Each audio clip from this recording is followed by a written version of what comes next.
Welcome to Tea and Clues, where every story unfolds like a warm cup of tea with a dash of mystery. Step into a world of gentle detective tales, charming villages, and clever puzzles waiting to be solved. Whether it's a quiet afternoon mystery or a cozy crime to unravel, each story is crafted to intrigue and delight, without the dark, chilling twists of traditional crime stories. What you'll find here: light-hearted yet engaging detective stories, charming villages with hidden secrets, a mix of cozy noir and classic mystery vibes. Stories perfect for relaxing and unwinding. So grab your favorite cup of tea, settle into your favorite chair, and let's uncover clues together, because every mystery deserves a little warmth. Subscribe and join the Tea and Clues Mystery Club today. Chapter 1. The village of Aldershire had always prided itself on its quiet, respectable nature. Nestled among rolling green hills, its winding lanes were lined with neat hedgerows and rose-covered cottages. The church bells rang promptly every Sunday. The vicar's sermons were never too long, and the greatest excitement came from the annual Aldershire Flower Show, where the rivalry between Mrs. Carter and Miss Wilton over the prize-winning dahlias had lasted over a decade. It was, in every sense, the kind of place where nothing truly unexpected ever happened. But if there was one thing Miss Jane Marple had learned in her many years of observing human nature, it was this: it was always in the quietest of places that the most shocking of events occurred. And that evening, at precisely 9 o'clock, the peace of Aldershire was broken. The garden party at Maplewood Manor had begun as all such gatherings did. Pleasantly enough, Mr. and Mrs. Langley had been hosting it for years, ever since they had settled in Aldershire after Mr. Langley's retirement from the Foreign Office. Their home, a grand but slightly fading estate, stood at the edge of the village, surrounded by vast gardens and centuries-old oak trees. It was said that Mrs. Langley, though always gracious, missed the excitement of London society. The village, for all its charms, was far removed from the bustling circles she once frequented. Still, she played the role of hostess admirably, ensuring that everyone's tea was poured, the cakes were served, and the conversation remained lively and polite. Miss Marple, seated near the terrace, took it all in with quiet attentiveness. She was a small, unassuming woman, her neatly pinned silver hair tucked beneath a sensible hat. To the untrained eye, she was simply an elderly lady enjoying a warm cup of tea, but in truth, she was doing what she always did: watching. And that was how she noticed the moment everything changed. It was Mrs. Langley's reaction that caught Miss Marple's attention first. The woman had been engaged in polite conversation with Colonel Hargreaves, listening to one of his endless war anecdotes, when she suddenly froze mid-sentence. Her fingers tightened around the delicate porcelain of her teacup. Her expression shifted, just for a fraction of a second, so quickly that most would have missed it. Miss Marple did not miss it. Following the woman's gaze, she saw what had caused her distress. A man had arrived. He stood at the edge of the terrace, lingering in the shadows of the great oak. He was neatly dressed, but had the look of someone who had been away for some time. A slight weariness in his features, a hesitation in his posture. He was, by all accounts, not an imposing man. And yet, the moment he stepped forward, a hush fell over the gathering. It was not loud enough to be obvious, but Miss Marple felt the subtle shift, the exchanged glances, the brief faltering of conversation, the way some guests pretended not to notice him at all. The stranger gave a polite nod and disappeared inside the house. Miss Marple's fingers hovered over her saucer. Whoever this man was, he was not expected. And, more importantly, he was not welcome. For the next half an hour, the party resumed its usual course: Mrs. Langley, to her credit, recovered quickly, slipping back into the graceful role of hostess. But Miss Marple, ever observant, noted the way she avoided looking toward the house, as if willing herself to forget the man's presence. And then, just as the sun dipped below the horizon, Mrs. Langley quietly slipped away from the party. Miss Marple, ever curious, followed at a discreet distance. She moved carefully through the open French doors, her soft steps muffled by the thick rugs of the hallway. And that was when she heard it. A low, urgent voice from behind a closed door. She paused, listening.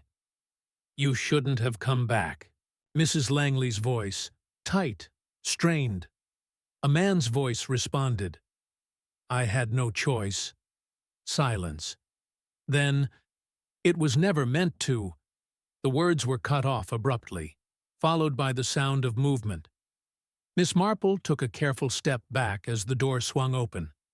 Mrs. Langley emerged, her face ashen, her breathing uneven. She did not notice Miss Marple standing just out of sight. Miss Marple, her expression calm, watched as Mrs. Langley straightened her posture, smoothed her dress, and walked back toward the party as if nothing had happened. But Miss Marple had seen the look in her eyes. It was not anger, it was fear. The evening continued. The guests, oblivious to the tension that had passed, bid their polite farewells. By 9 o'clock, the house was quiet. That was when Mr. Langley, appearing somewhat perplexed, glanced around the drawing room. "Has anyone seen Margaret?" The maid hesitated. "She retired to her room earlier, sir." Mr. Langley frowned. "She hasn't come down?" "No, sir." A flicker of unease passed over his face. Without another word, he hurried upstairs. Miss Marple, standing near the entrance, paused. She could hear his footsteps above. Then, a sharp, urgent cry. The guests remaining in the hall turned in alarm.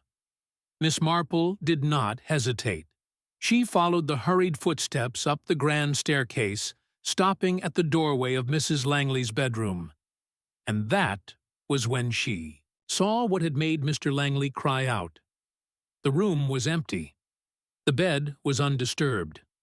The dressing table was neatly arranged, as if no one had touched it. But the window, overlooking the darkened gardens, stood wide open, the curtains fluttering in the breeze. Mrs. Langley was gone, and just like that, the peace of Aldershire was shattered completely. Chapter 2. The morning after Mrs. Langley's disappearance, the village of Aldershire was unrecognizably tense. Gone was the usual hum of pleasant conversation at the greengrocer's and the cheerful greetings exchanged outside the post office. Instead, the air was thick with whispers as neighbors leaned over fences, their voices lowered in urgent speculation.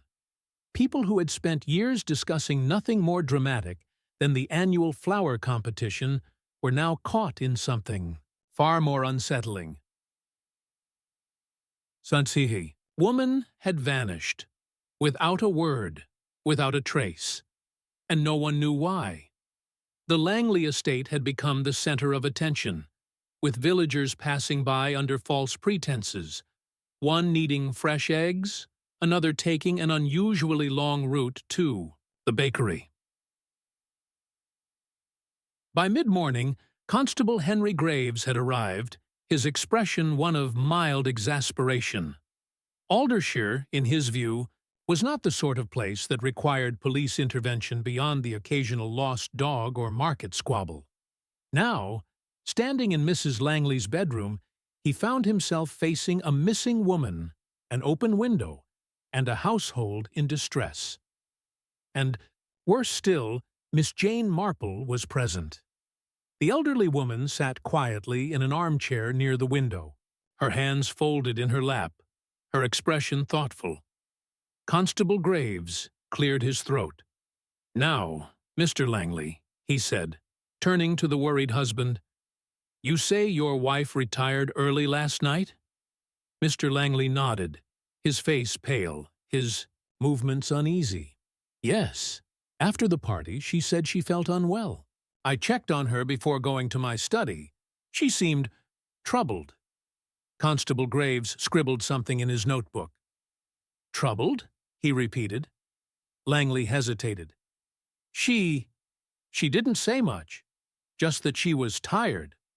Miss Marple's gaze drifted to the bedside table where a half-full glass of water still sat, untouched. "Did she have any reason to be afraid?"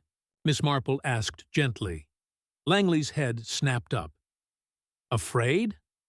For a fraction of a second, he seemed genuinely startled by the question. Then, just as quickly, his expression shifted, a carefully neutral mask settling over his features. "I don't see why she would be," he said, though his voice was just a shade too careful. Miss Marple, of course, noticed. By noon, the village had reached its own conclusions. Mrs. Carter, the baker's wife, stood outside her shop, her flour dusted, hands clasped as she whispered to Mrs. Wilton, who had conveniently taken twice as long to select her bread. "Well, I don't like to say," Mrs. Carter murmured, leaning in as if the very walls might be listening. "But I always thought there was something odd about Mr. Langley." "Mrs." Wilton gasped. "You don't mean—" Mrs. Carter nodded gravely. "A woman doesn't just vanish, does she? And after a party, no less. It all seems unnatural." Mrs. Wilton clutched her shopping basket. "Oh, dear. Do you think—" Neither of them said the word, but they both thought it. Elsewhere, at the Bell and Whistle Inn, the gossip was of an entirely different nature. Colonel Hargreaves, his voice loud and unwavering, disagreed entirely. "Nonsense," he declared over his afternoon pint. "The woman's probably had a bout of nerves, gone off to visit some relative in the city. Happens all the time." Young Thomas Braithwaite, the grocer's son, frowned. "Without telling anyone? That doesn't seem likely, sir." Hargreaves huffed. "Women can be unpredictable, lad, especially when they start imagining things."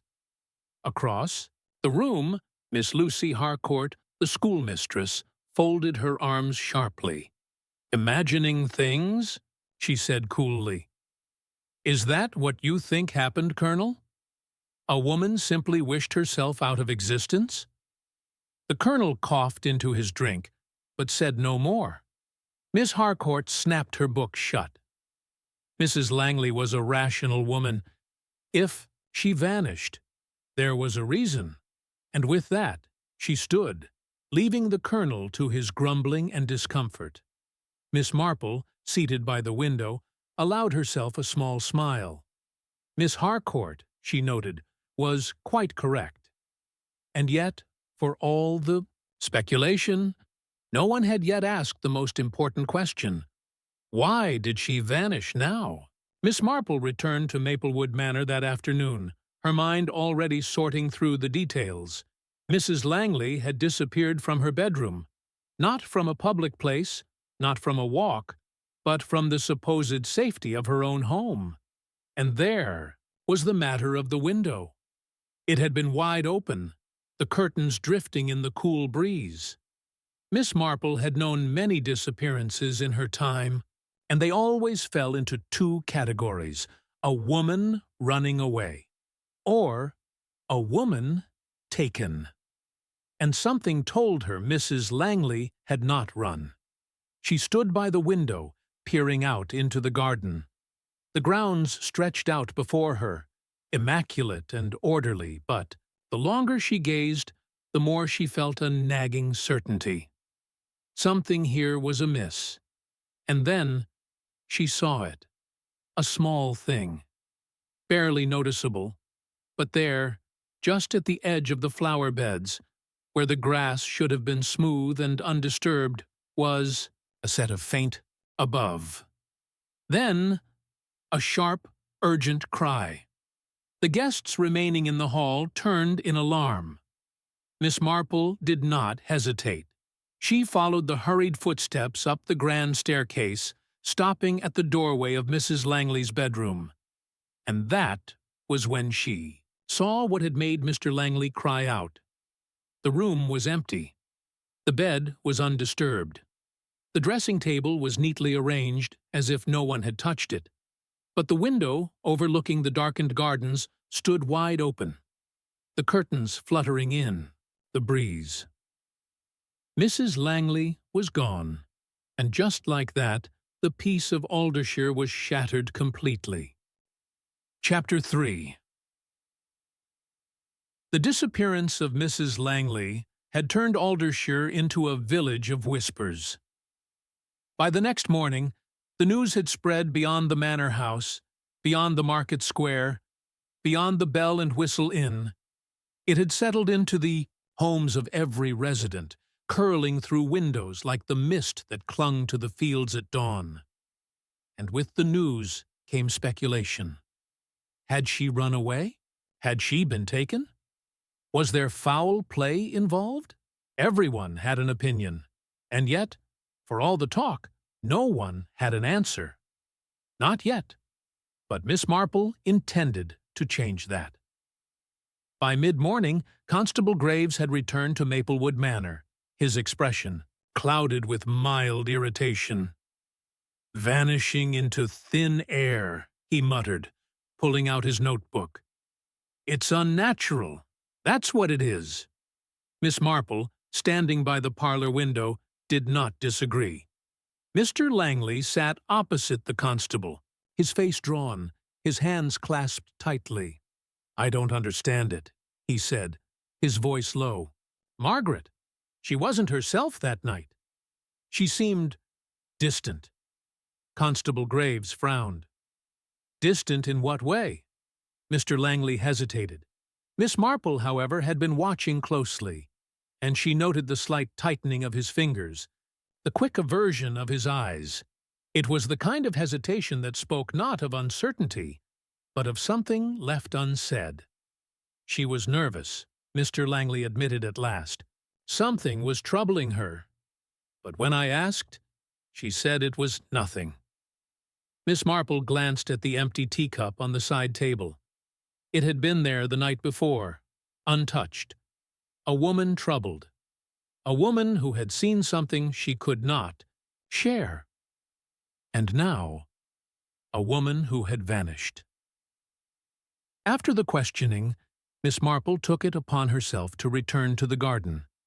She had seen something yesterday, just before leaving, the faintest sign of footprints near the window, leading toward the tree line. This morning, with the air still damp from early fog, she saw them more clearly. A single set of tracks, and not Mrs. Langley's. Kneeling carefully, she examined the grass. The prints were deep, the soil slightly disturbed. Someone had been waiting outside the house. Waiting for what? Miss Marple rose, brushing off her hands. Her gaze traveled toward the wooded path, which led toward the outskirts of Aldershire. If someone had been standing here, watching the window, then it meant one thing. They knew exactly when Mrs. Langley would be alone, and that suggested planning. Miss Marple folded her hands. This was no accident. Inside the house, Miss Marple found the maid, Agnes, lingering in the hallway, dusting an already spotless table. She was a nervous girl, not more than 19, and Miss Marple could see she was troubled. "My dear," Miss Marple said kindly, "you mustn't let all this upset you too much." Agnes nodded quickly, but her hands twitched against the cloth. I just don't understand it, ma'am," she whispered. Mrs. Langley was fine, just fine, until he arrived. Miss Marple tilted her head. "He?" Agnes swallowed. "The pie man at the party. Mr. Harcourt." Miss Marple's fingers stilled against her dress. Mr. Daniel Harcourt, the man whose presence had sent a ripple through the crowd, the man who had spoken with Mrs. Langley behind closed doors, the man who had vanished into the night just before she did. Yes, that was most interesting indeed. Miss Marple smiled gently. "Tell me, dear," she said. "What do you know of Mr. Harcourt?" Agnes hesitated. Then, after a brief pause, she said, "I don't know much, but I do know that when Mrs. Langley saw him, she looked as if she'd seen a ghost." Miss Marple left Maplewood Manor with much to consider. Mr. Harcourt, a stranger to most, yet not a stranger to Mrs. Langley, a man whose presence had deeply unsettled her. But why? Miss Marple, having spent many years solving such puzzles, knew that when seeking answers in a small village, the best place to start was always the vicarage.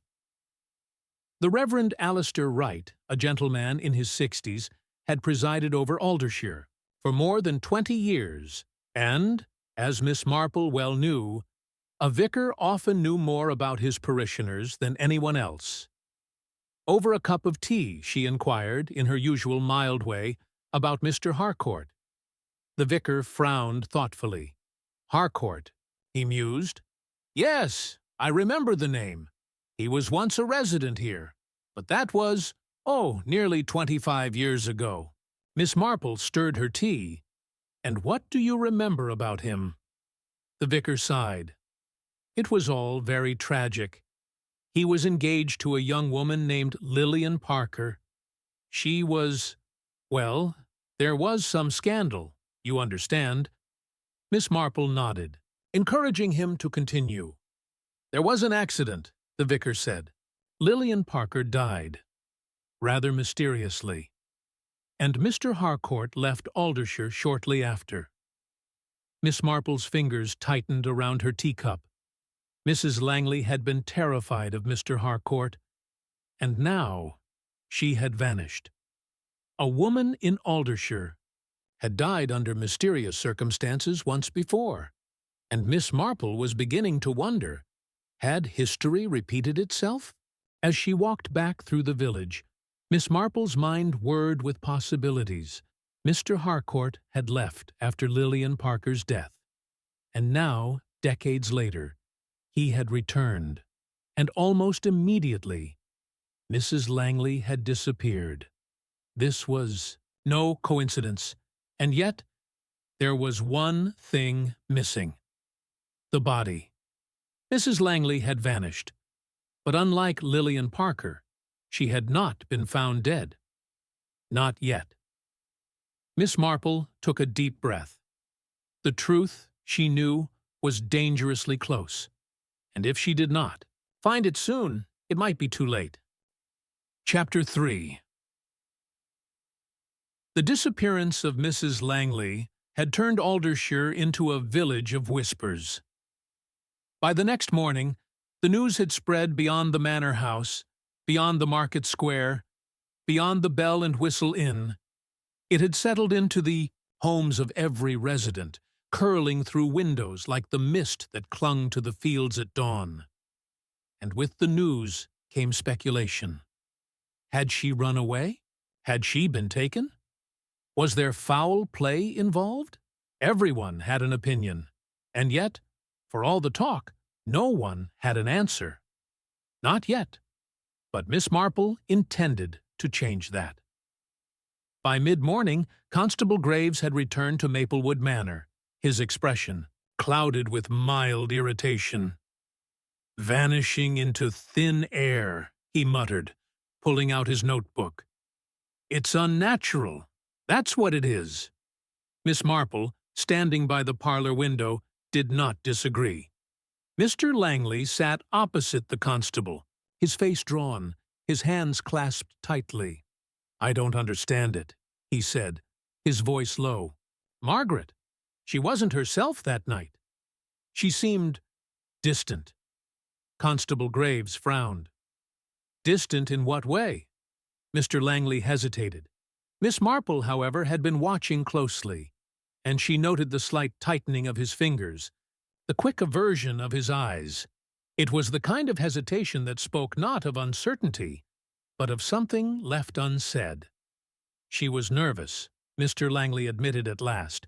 Something was troubling her. But when I asked, she said it was nothing. Miss Marple glanced at the empty teacup on the side table. It had been there the night before, untouched. A woman troubled. A woman who had seen something she could not share. And now, a woman who had vanished. After the questioning, Miss Marple took it upon herself to return to the garden. She had seen something yesterday, just before leaving, the faintest sign of footprints near the window, leading toward the tree line. This morning, with the air still damp from early fog, she saw them more clearly. A single set of tracks, and not Mrs. Langley's. Kneeling carefully, she examined the grass. The prints were deep, the soil slightly disturbed. Someone had been waiting outside the house. Waiting for what? Miss Marple rose, brushing off her hands. Her gaze traveled toward the wooded path, which led toward the outskirts of Aldershire. If someone had been standing here, watching the window, then it meant one thing. They knew exactly when Mrs. Langley would be alone, and that suggested planning. Miss Marple folded her hands. This was no accident. Inside the house, Miss Marple found the maid, Agnes, lingering in the hallway, dusting an already spotless table. She was a nervous girl, not more than 19, and Miss Marple could see she was troubled. "My dear," Miss Marple said kindly, "you mustn't let all this upset you too much." Agnes nodded quickly, but her hands twitched against the cloth. I just don't understand it, ma'am," she whispered. Mrs. Langley was fine, just fine, until he arrived. Miss Marple tilted her head. "He?" Agnes swallowed. "The man at the party. Mr. Harcourt." Miss Marple's fingers stilled against her dress. Mr. Daniel Harcourt, the man whose presence had sent a ripple through the crowd. The man who had spoken with Mrs. Langley behind closed doors. The man who had vanished into the night just before she did. Yes, that was most interesting indeed. Miss Marple smiled gently. "Tell me, dear," she said. "What do you know of Mr. Harcourt?" Agnes hesitated. Then, after a brief pause, she said, "I don't know much. But I do know that when Mrs. Langley saw him, she looked as if she'd seen a ghost." Miss Marple left Maplewood Manor with much to consider. Mr. Harcourt, a stranger to most, yet not a stranger to Mrs. Langley, a man whose presence had deeply unsettled her. But why? Miss Marple, having spent many years solving such puzzles, knew that when seeking answers in a small village, the best place to start was always the vicarage. The Reverend Alistair Wright, a gentleman in his 60s, had presided over Aldershire for more than 20 years, and, as Miss Marple well knew, a vicar often knew more about his parishioners than anyone else. Over a cup of tea, she inquired, in her usual mild way, about Mr. Harcourt. The vicar frowned thoughtfully. "Harcourt," he mused. "Yes, I remember the name. He was once a resident here, but that was, nearly 25 years ago." Miss Marple stirred her tea. "And what do you remember about him?" The vicar sighed. It was all very tragic. He was engaged to a young woman named Lillian Parker. She was, well, there was some scandal, you understand. Miss Marple nodded, encouraging him to continue. "There was an accident," the vicar said. "Lillian Parker died, rather mysteriously, and Mr. Harcourt left Aldershire shortly after." Miss Marple's fingers tightened around her teacup. Mrs. Langley had been terrified of Mr. Harcourt, and now she had vanished. A woman in Aldershire had died under mysterious circumstances once before, and Miss Marple was beginning to wonder, had history repeated itself? As she walked back through the village, Miss Marple's mind whirred with possibilities. Mr. Harcourt had left after Lillian Parker's death, and now, decades later, he had returned, and almost immediately, Mrs. Langley had disappeared.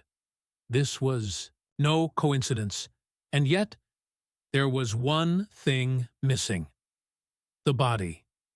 Mrs. Langley had vanished, but unlike Lillian Parker, she had not been found dead. Not yet. Miss Marple took a deep breath.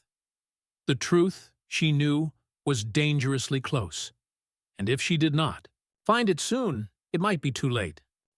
Chapter 5. Miss Marple sat in her small parlor that evening, knitting in hand, though her fingers moved more slowly than usual.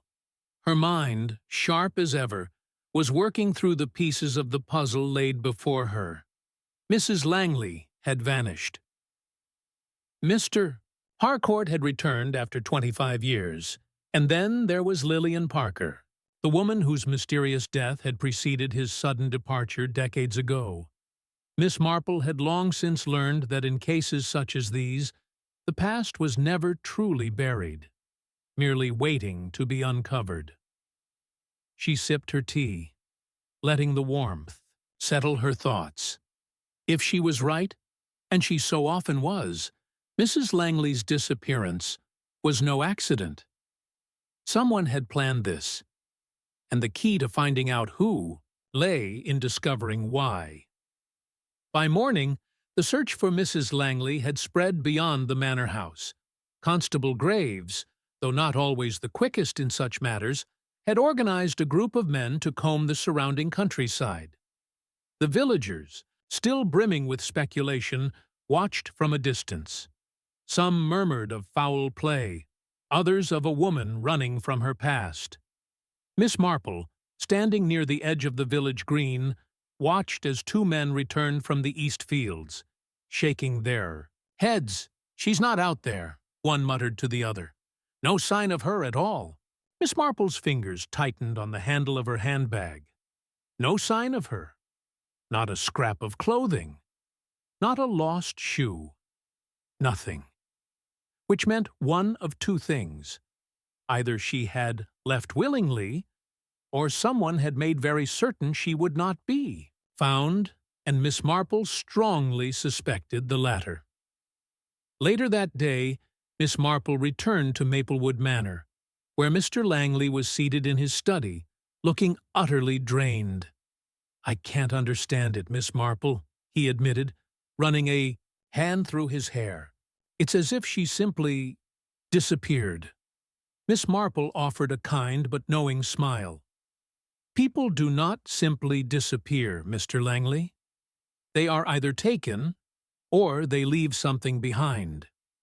He exhaled sharply. "But nothing has been taken. Her belongings are still in her room. Even her travel coat is in the wardrobe." Miss Marple's eyebrows lifted slightly. "Ah, that is most interesting." Mr. Langley frowned. "What is?" Miss Marple set down her handbag on the desk, tilting her head slightly. "A woman who means to leave in the night, especially in a hurry, would take her coat, would she not?" Mr. Langley blinked. "Yes, I suppose. And yet she did not." Silence. Then, for the first time, Mr. Langley truly understood what she was saying. His wife had not left of her own accord. Someone had made certain of that. Just as the realization settled, a sharp knock sounded at the study door. Constable Graves entered, his face red from exertion. "Langley," he said, then paused, noticing Miss Marple. "Ah, you're here as well." Miss Marple smiled. "Yes, Constable. Quite conveniently, it seems." Graves huffed, glancing at his notes. "We've searched the fields, the churchyard, the manor grounds, but I've got something else, too." Ask you, Langley. Mr. Langley sat forward. Yes? Graves scratched his chin. Did your wife own a blue silk scarf? Langley frowned. Yes. Why? Graves exhaled. Because we found one caught in the hedgerow near the old well. A silence filled the room. Miss Marple's hands stilled on her lap. The old well. It had not been in use for years, long covered by brambles and ignored by the villagers. And yet, there was something chilling about the idea of a scarf, fluttering, in the wind, caught at the edge of something so deep and forgotten. Miss Marple's gaze met Graves's. We must go there at once. A small crowd had gathered by the time Miss Marple, Graves, and Langley arrived. The well, surrounded by overgrown ivy, stood at the far end of the estate's land, and there, tangled in the hedgerow, was the blue scarf, its fabric torn, its edges damp from the morning mist. Graves crouched beside it. It's been here all night. Langley stepped forward, his expression dark. Margaret wore this the night of the party. Miss Marple surveyed the area carefully. The ground near the well was disturbed. The earth, damp from the previous night's rain, showed signs of movement, as though someone had stood there, hesitated, then turned back. And then her sharp gaze landed on something far more telling. A set of footprints, leading away from the ewe. Well, not Mrs. Langley's delicate shoes. A man's. Miss Marple adjusted her hat, looking to Graves. Well, my dear constable, she said lightly, I do believe we are no longer looking for a missing woman. Graves frowned. No? Miss Marple smiled. No. We are looking for the man who brought her here. Back at the manor, the revelation set off a fresh wave of questions. If Mrs. Langley had been brought to the well, then someone had been with her that night. And there was one obvious candidate. Mr. Harcourt, Mr. Langley, pacing the study, looked up sharply. That man, Harcourt. He was the last person seen speaking with her before she vanished. Miss Marple nodded. Indeed. And what do we know of Mr. Harcourt? Langley exhaled. Only that he had no business being here after all these years. Graves tapped his notebook. I've already sent a man to question him. But I'll tell you this. He's not staying at the inn anymore. Miss Marple's eyes gleamed with understanding. Mr. Harcourt had left. A man who had only just returned to Aldershire after decades, now gone again, just as quickly as he had come. Yes, that was very telling indeed.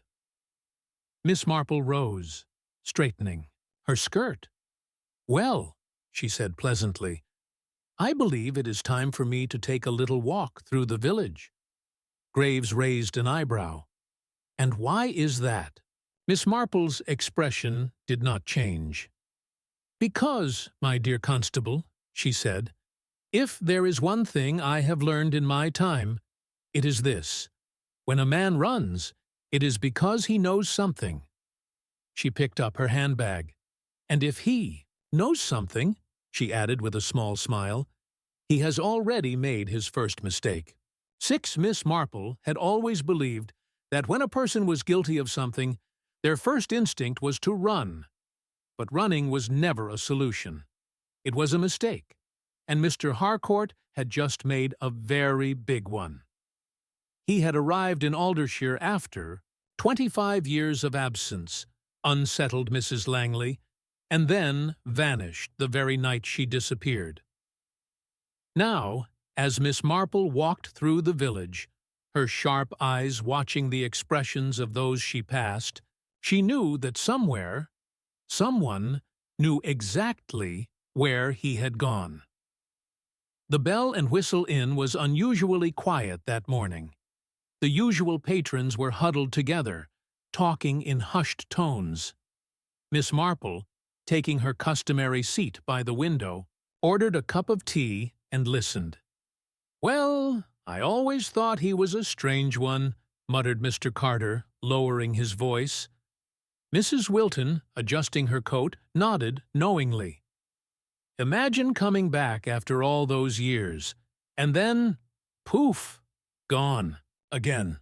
That's not normal behavior. That's what I say." Miss Harcourt, the schoolmistress, set down her teacup sharply. "And Mrs. Langley, she wasn't herself at all when she saw him. I was watching her that evening. Her hands were shaking." Miss Marple smiled to herself. Yes, that was precisely what she had suspected. She leaned forward slightly, her voice gentle but pointed. "My dear Miss Harcourt," she said, "did you happen to notice where he went after the party?" Miss Harcourt frowned, tapping her fingers on the table. "Well, no," she admitted. "He left quite early, just before Mrs. Langley went upstairs. I assumed he'd gone back to the inn, but now we know he didn't." Miss Marple sipped her tea thoughtfully. Yes, that was exactly the problem. If Mr. Harcourt had not returned to the inn, then where had he gone? And more importantly, why? Miss Marple's next stop was the Aldershire train station. It was a small place with only 2 platforms and a single ticket clerk, Mr. Oswald Finch, who had been at his post for longer than anyone could remember. Hitawe was a man of routine, and Miss Marple knew that nothing happened at the station without his notice. She approached the window with a warm smile. "My dear Mr. Finch, I wonder if I might trouble you with a little question." Mr. Finch, who had been sorting his tickets, looked up with mild surprise. "Miss Marple, of course, of course." She adjusted her handbag. "I was wondering if a man, Mr. Daniel Harcourt, might have purchased a ticket in the last day or so."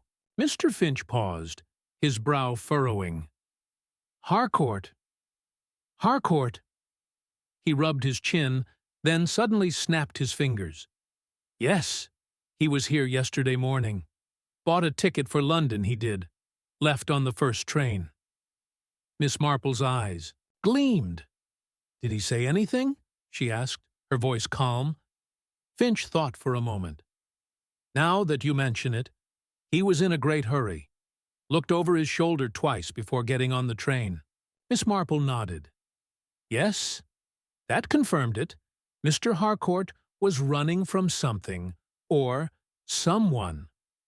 Returning to Maplewood Manor, Miss Marple found Mr. Langley in his study, staring at his wife's portrait. "Mr. Langley," she said softly, "I believe we must speak honestly now." He turned, startled. "Miss Marple?" She gestured toward the chair opposite his desk, and he sat down hesitantly. "You knew Mr. Harcourt before he left Aldershire all those years ago?" she said gently.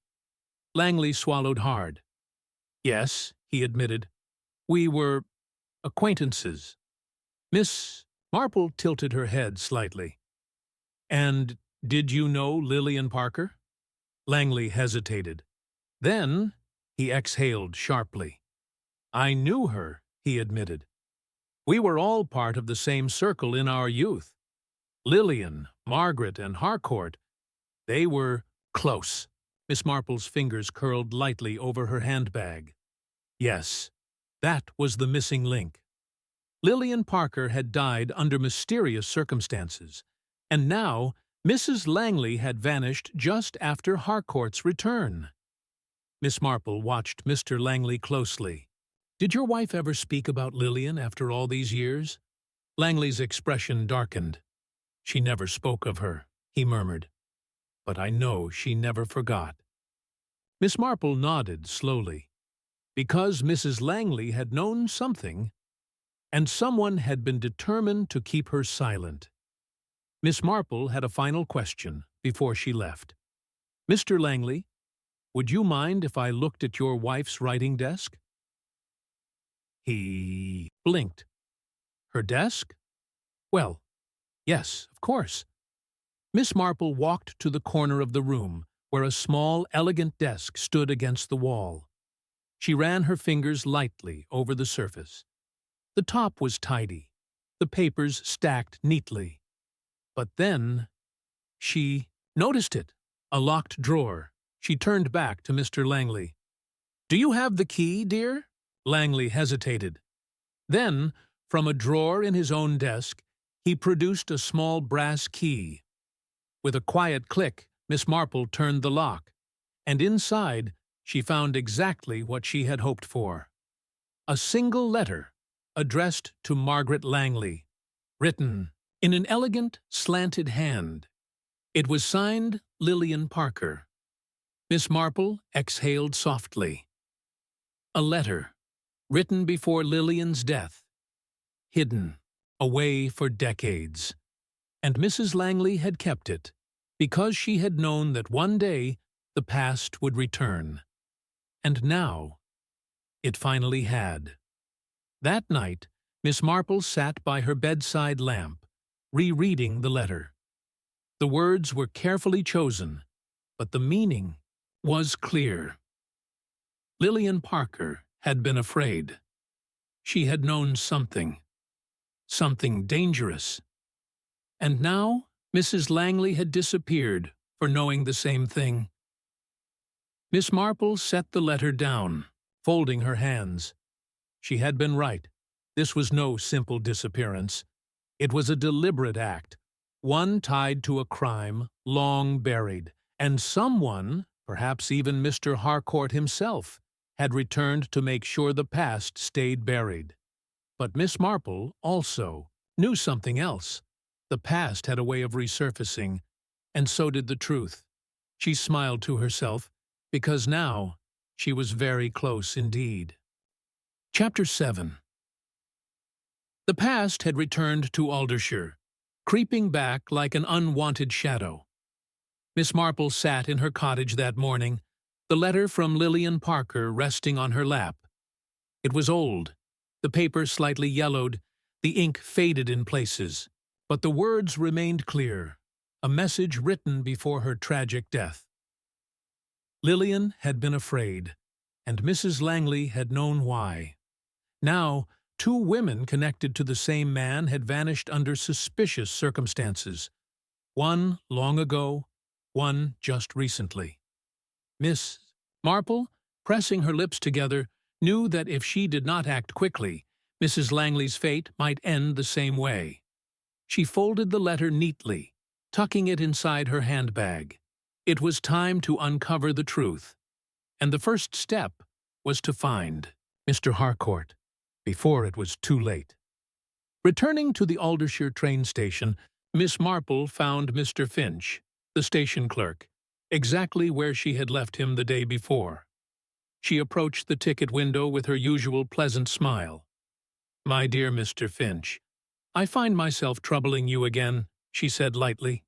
"You mentioned Mr. Harcourt took the first train to London yesterday morning?" Finch nodded. "That's right, Miss Marple. Looked to be in a hurry." Miss Marple tapped her handbag. "And tell me, did he speak to anyone before he left?" Finch frowned, scratching his head. "Now that you mention it, he did. Had a short chat with Mr. Ashworth, the solicitor. Seemed rather intense, if you ask me." Miss Marple's eyes sharpened. Mr. Ashworth, a solicitor.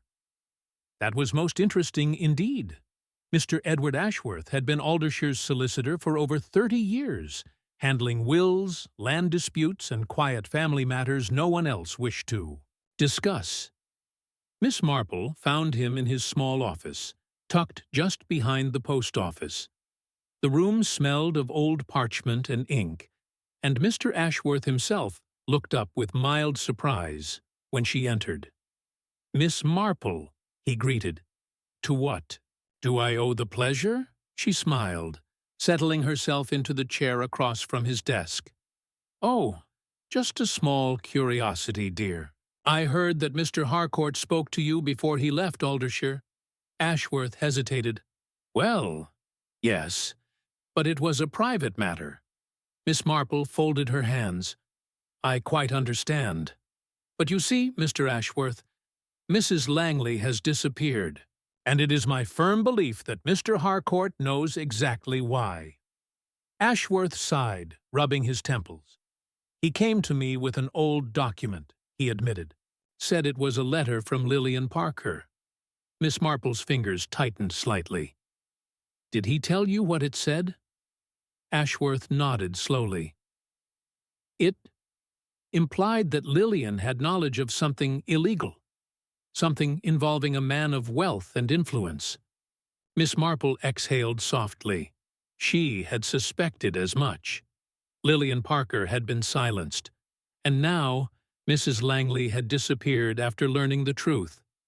Miss Marple sat back. Did Mr. Harcourt say why he was suddenly interested in this now? Ashworth hesitated again, then leaned forward. "He was afraid, Miss Marple," he admitted. "He believed someone was still watching him." Miss Marple felt a cold certainty settle in her chest. Yes, that made perfect sense, because whoever had silenced Lillian Parker all those years ago was still in Aldershire, and they were making very sure that the past stayed buried. As Miss Marple left the solicitor's office, she felt something she rarely felt in Aldershire, a sense of unease. She was being watched. It was not obvious, just a flicker of movement in her peripheral vision, a shadow that seemed to shift whenever she turned. A corner. She walked steadily, her pace measured. Then, a sharp rustling in the hedgerow. Miss Marple had spent years observing human behavior, and she knew the difference between innocent movement and deliberate silence. Someone was following her. She turned just in time to see a figure retreating behind a row of bushes, tall, broad-shouldered, disappearing into the trees. A man. And he was watching her. Miss Marple's pulse remained steady, but she knew what this meant. She was getting too close, and someone was now desperate enough to stop her. Back at Maplewood Manor, Constable Graves was pacing in frustration. "We have no evidence of foul play," he grumbled. "Without proof, there's nothing we can do." Miss Marple calmly took a seat. "But we do have something, dear." Graves frowned. "And what's that?" She folded her hands. "The past." Graves sighed. "Miss Marple, with all due respect—" "Let me finish, dear." She pulled out the letter from Lillian Parker, setting it on the desk. "This," she said softly, "is why Mrs. Langley vanished." Graves picked up the paper, scanning it with a deepening frown. "What does this mean?" he asked. Miss Marple's voice was calm, but firm. "It means that Mrs. Langley knew something, something that got Lillian Parker killed." Langley, who had been silent until now, suddenly stood up sharply. "No," he whispered, "that's not possible." Miss Marple's sharp gaze fixed on him. "Oh, but it is, dear," she said. "And I believe you already know. Who was responsible?" Langley's face went pale, and Miss Marple knew at that moment she had found the final thread that would unravel the truth. That night, as Miss Marple sat reading by candlelight, there was a knock at her door. It was quiet, hesitant. She rose, adjusting her shawl, and opened it. Standing in the doorway was Eleanor Ashworth, the solicitor's daughter, her face pale, her hands trembling. "Miss Marple," she whispered, glancing over her shoulder. "I need to speak with you." Miss Marple stepped aside, ushering her in. "What is it, dear?" Eleanor swallowed hard. "I know where Mrs. Langley is." Miss Marple's breath caught, just slightly. She nodded, her voice calm. "Tell me, dear." Eleanor exhaled shakily. "She's being kept at the old hunting lodge." Miss Marple's gaze sharpened. The hunting lodge, a place long abandoned, deep in the woods, far from prying eyes. A perfect place to hide someone. Or, Miss Marple thought grimly, to silence them forever. She rose, picking up her handbag. "Then, dear," she said softly, "we haven't a moment to lose." Chapter 8. Miss Marple had spent a lifetime unraveling mysteries, and she had long since learned that the truth was rarely shouted from the rooftops. No, the truth was often whispered, buried beneath layers of fear, deception, and long-forgotten secrets. And tonight, as she prepared to set foot into Aldershire's darkest corner, she knew that the truth about Mrs. Langley's disappearance was about to come to light. Eleanor Ashworth sat on the edge of her chair, her fingers twisting nervously. In her lap, "I overheard my father speaking in his office," she whispered. "Mr. Harcourt, he said that Mrs. Langley was being held at the old hunting lodge." He sounded desperate. Miss Marple nodded, her gaze steady. "And does your father know who is responsible?" Eleanor hesitated. "I think he suspects, but he's afraid." Miss Marple sighed softly. "Fear is a powerful thing, my dear." She rose, adjusting her coat. "And yet, the only way to fight fear is with the truth." Constable Graves, who had been listening from the fireplace, crossed his arms. "Well, we can't just walk into the woods in the middle of the night," he grumbled. "If this is a trap—" Miss Marple's gaze sharpened. "Oh, it's a trap, dear," she said lightly. "But not for us," Graves frowned. "What do you mean?" Miss Marple smiled. "The theory murderer believes they have already won, that their secret is safe." She picked up her handbag. "What they don't realize," she continued, "is that their game is already over." The old hunting lodge stood deep in the woods, long abandoned, its walls covered in creeping ivy. As Miss Marple, Graves, and Eleanor approached, the moon cast ghostly shadows against its cracked windows. The air was thick with silence. Too silent. Miss Marple's sharp eyes scanned the entrance. The door was not locked, but slightly ajar. Someone had been here recently, and that meant Mrs. Langley was still inside. Graves motioned for them to stay back, drawing his revolver as he stepped forward. "Stay here," he whispered. Miss Marple, of course, did no such thing. She followed him inside, her heart steady, because this was the moment where everything would be decided. Inside, the lodge was musty and cold, the air filled with the scent of damp wood. Miss Marple's eyes adjusted quickly, her gaze sweeping the darkened room. And then she saw her.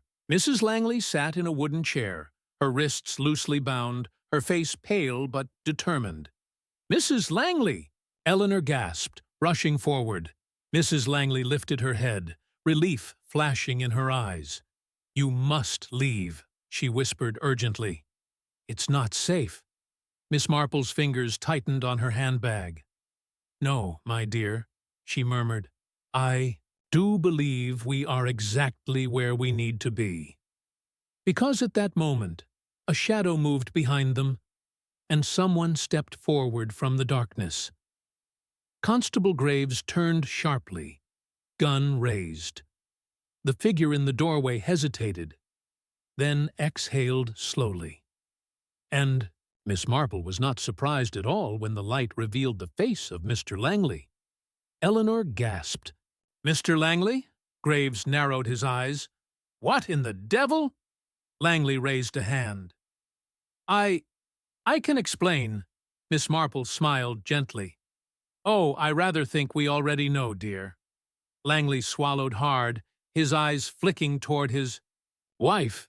"You knew, didn't you?" Mrs. Langley said softly. Langley's shoulders slumped. "I had no choice," he muttered. "If people found out—" Miss Marple stepped forward. "That you were involved in Lillian Parker's death?" Langley flinched. The room fell silent. Eleanor covered her mouth in shock. Graves's grip tightened on his revolver. And then, just like that, the dam broke. Langley sighed heavily, rubbing a hand down his face. "I didn't kill Lillian," he said hoarsely, "but I helped cover it up." Miss Marple nodded. "Yes." And Mrs. Langley found out the truth. Langley's jaw tightened. When Harcourt returned, he brought back the letter, he admitted. The one Lillian wrote before she died. Graves exhaled sharply. "So she was murdered." Langley hesitated, then nodded. She had overheard something.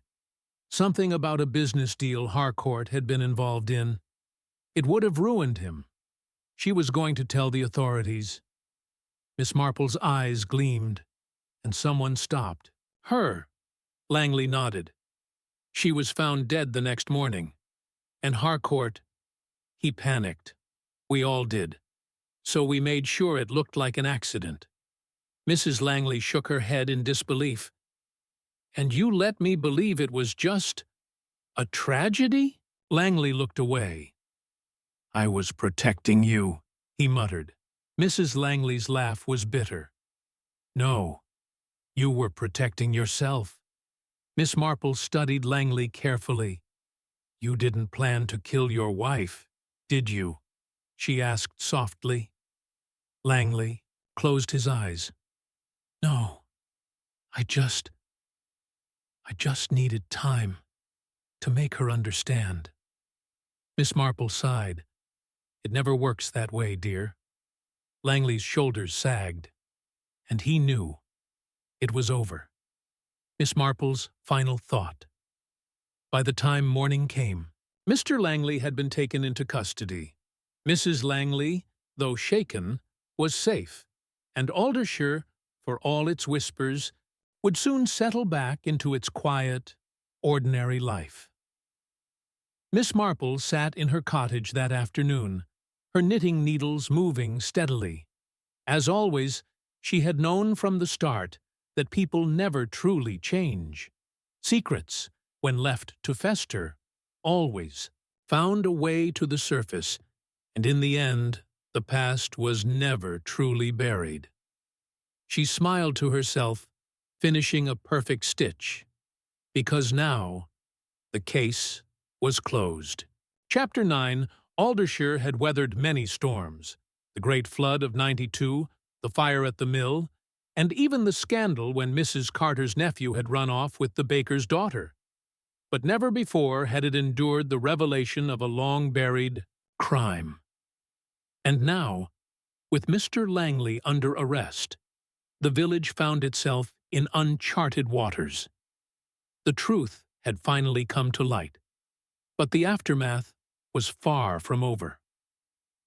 By the morning, the news had spread like wildfire. The market square was abuzz with hushed conversations, half-spoken theories, and dramatic retellings of Miss Marple's involvement in the case. At the Bell and Whistle Inn, Colonel Hargreaves leaned over his pint, shaking his head. "Never would have believed it," he muttered. "Langley? A murderer?" Miss Lucy Harcourt, the schoolmistress, sighed as she folded her arms.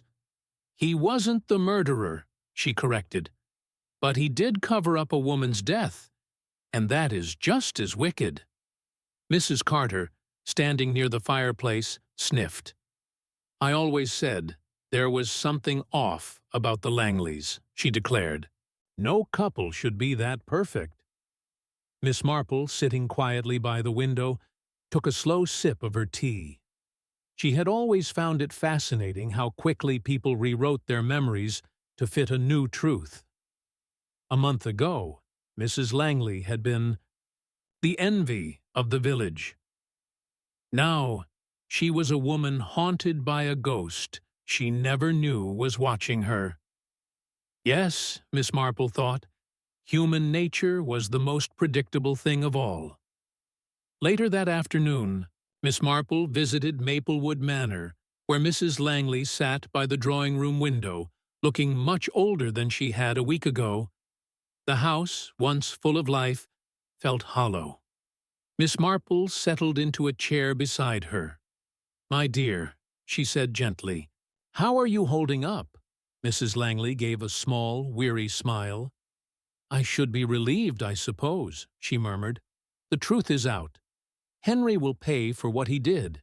And yet—" Miss Marple waited. Mrs. Langley let out a soft, bitter laugh. "All these years, I thought we had a perfect marriage," she said.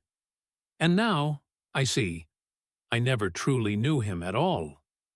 Miss Marple reached over, patting her hand gently. "No one ever does, my dear," she said softly. "Not fully." Mrs. Langley's fingers trembled against her lap. "What do I do now?" she whispered. Miss Marple gave her a knowing smile. "You live," she said simply. And for the first time since the ordeal began, Mrs. Langley let out a breath she had been holding for far too long. Later that evening, Miss Marple sat across from Constable Graves, who had just returned from London after tracking down Mr. Harcourt. "Well?" she asked, her knitting needles moving steadily. Graves sighed. "He didn't resist," he admitted. "Said he always knew the truth would come out eventually." Miss Marple smiled faintly. "Yes," she said. "The truth does have a way of doing that, doesn't it?" Graves leaned forward. "So tell me, Miss Marple, did you know from the start that Langley was involved?" Miss Marple tapped her knitting needle lightly against her thumb. "Oh my, dear Constable," she said, "when you have lived as long as I have, you learn to read people." She set her knitting aside, folding her hands neatly. The way Mrs. Langley reacted to Harcourt's presence, it wasn't just fear, it was something deeper. And that told me that she knew something was wrong, even if she didn't understand why. Graves nodded slowly. "And when she disappeared?" Miss Marple sighed. "Ah, well," she said, "a woman who leaves of her own free will does not leave her coat behind on a chilly autumn night." Graves chuckled, shaking his head. "You're quite the detective, Miss Marple," she smiled pleasantly. "Oh, nonsense, my dear," she said. "I simply pay attention." A few days later, Aldershire had begun to settle once more. The villagers, ever practical, returned to their daily routines. Mrs. Langley, though forever changed, had begun to find her own way forward. And Miss Marple, she sat in her cottage by the window, watching the sun set over the quiet village. She had solved many mysteries in her time, but she knew one truth above all. People often believed that murder was a rare thing, that it belonged to cities, to strangers, to those with wicked hearts. But Miss Marple had seen enough of the world to know better. Murder was never about strangers. It was always about people who knew each other too well, or not well enough. And in the end, it was never the crime that truly mattered. It was what the crime revealed about the people involved. She picked up her knitting and smiled, because no matter how many mysteries she solved, one thing always remained the same: human nature. And that, Miss Marple thought, was the greatest mystery of all. Chapter 10. The village of Aldershire had always prided itself on its quiet charm. The days after Mr. Langley's arrest were no exception. The market square bustled as it always did. The church bells rang on schedule, and the villagers, though still whispering behind lace curtains, began to settle back into ordinary life. But Aldershire was not the same. It never would be, because a truth, once revealed, could never be buried again.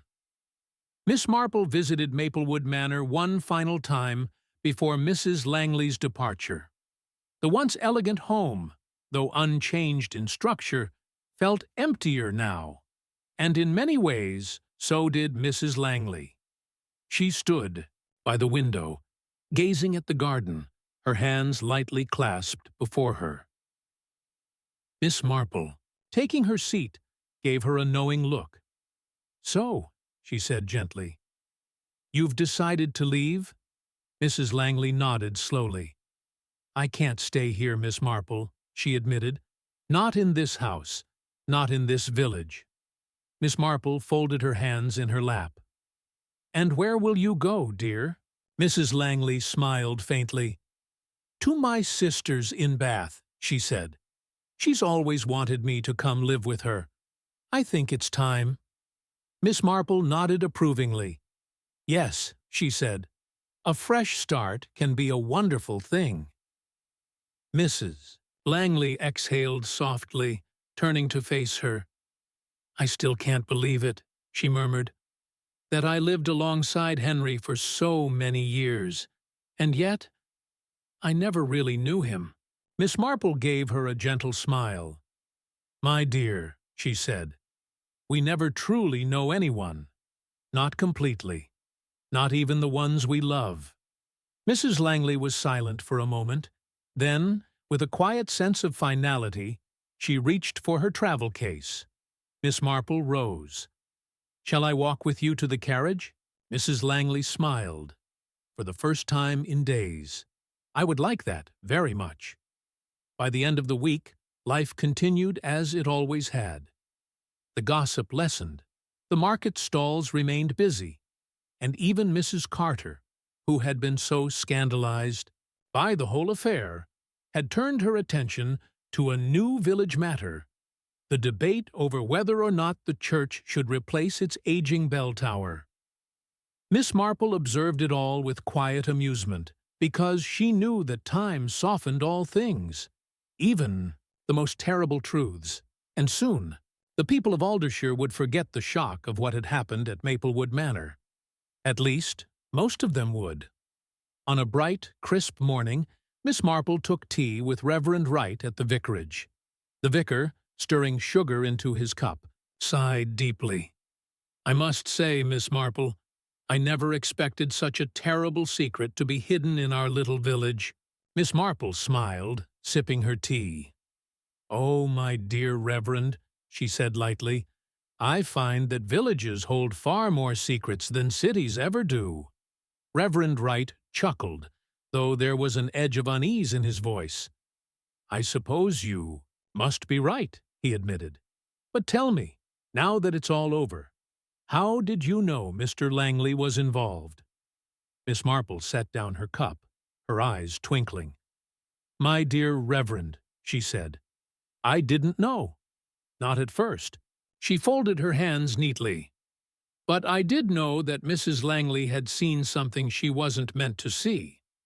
And in my experience, people only disappear for one reason." Reverend Wright tilted his head. "And what is that?" Miss Marple smiled, faintly. "Because they've learned the truth." The vicar stirred his tea thoughtfully. "And now?" he asked. "Now that justice has been served?" Miss Marple gave a small shrug. "Now, my dear Reverend," she said, "we wait." "For what?" Miss Marple's lips curled into a knowing smile. "For the next mystery to present itself." That evening, as Miss Marple sat alone in her cottage, she reflected on the case that had just concluded. She had no doubt that justice had been served, and yet she knew that human nature never truly changed. People lied, people hid things, and, when the time was right, secrets always found their way to the surface. She smiled softly, picking up her knitting, because no matter how peaceful a place seemed, there was one truth that always remained. Murder was never far away, and when it came, again, as it always did, she would be ready.